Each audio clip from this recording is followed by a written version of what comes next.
the widow of window 9. They say some places should no longer exist. And if they still do, it's because something there never finished what it started. The Hotel San Martín in Mendoza, Argentina, was one of those places. A 3-story building erected in 1923 with Art Deco facade faded by time. It hid behind cobblestone streets, adjacent to a plaza that always looked empty. No spare key, no record in the digital system. Folks said the door was nailed shut from the inside and its number ripped from the wood. But hotel staff knew the story, even if it was never officially spoken. It was pretty enough for oblivious tourists, yet no guide recommended staying there. According to records, the husband suffered a sudden collapse on the second night, dying under inexplicable circumstances. The body was removed before dawn. The wife remained locked inside for 2 days, inconsolable. All met brutal ends. Bodies mutilated, expressions frozen in terror, limbs twisted at angles pleading for mercy. The receptionist froze for a moment and said no such room existed. Inside, the decor was simple. A double bed, a locked wardrobe, an antiquated mirror marred by age. The window overlooked the plaza. After a long silence and a bundle of extra pesos in his hand, she handed him an old, unnumbered key.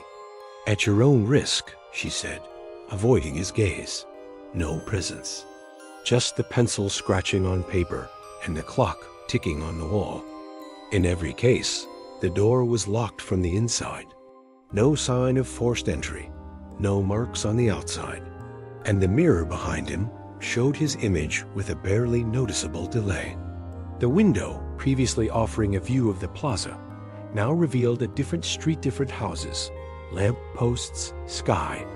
His videos racked up views with provocative titles, like Chile's Most Haunted House.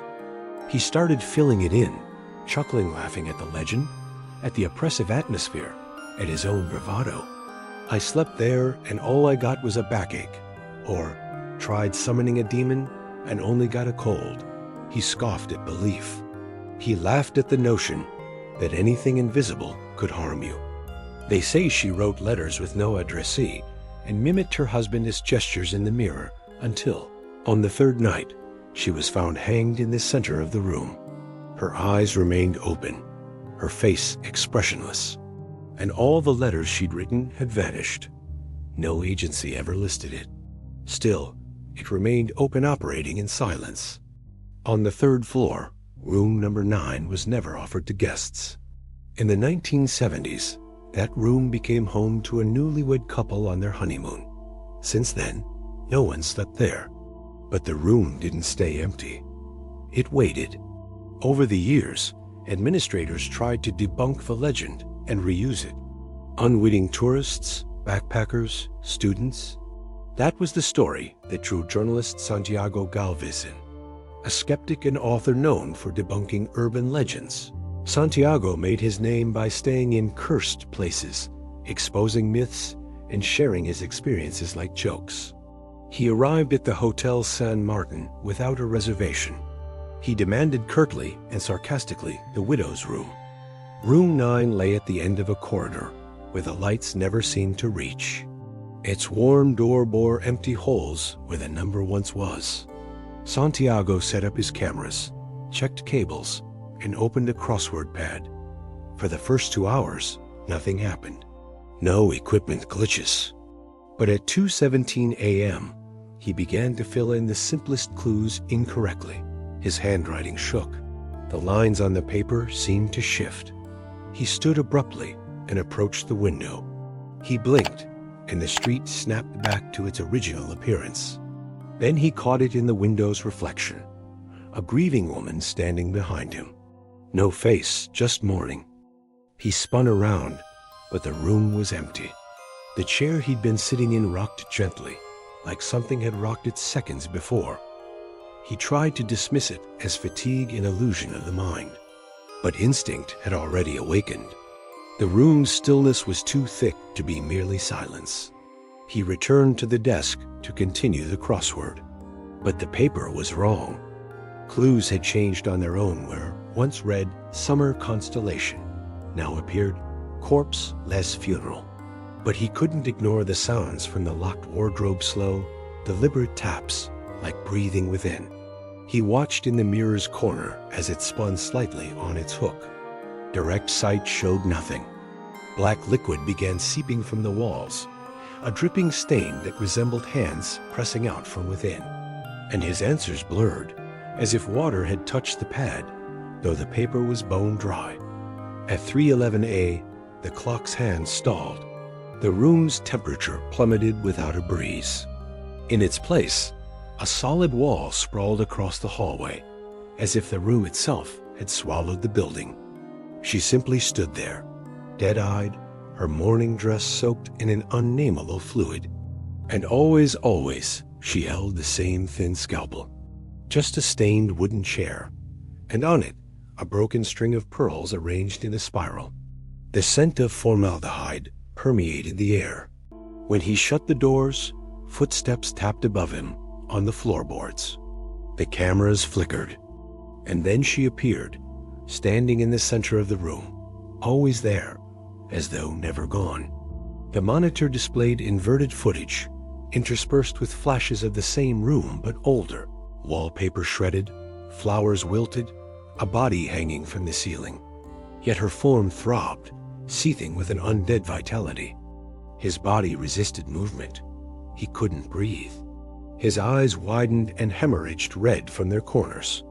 In her hand, the scalpel glinted by a light that no longer existed anywhere in the room. A surgical glare, cold and precise. The gurney he lay on looked ancient, as if carved out centuries earlier to host this exact moment. Blood pooled silently onto the floorboards. Pain gripped him utterly. The third floor walls appeared seamless, unbroken. The night staff spent hours searching, bewildered. Then, with pale morning light, a new door appeared exactly where the old one had stood locked tight, hushed.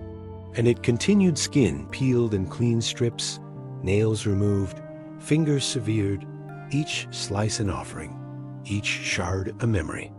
The lamp flickered at irregular intervals. The window no longer showed the plaza, just a dilapidated room identical to his, and the widow standing behind the glass. He switched off the equipment, grasping at control. His skepticism still clung stubbornly to illusion.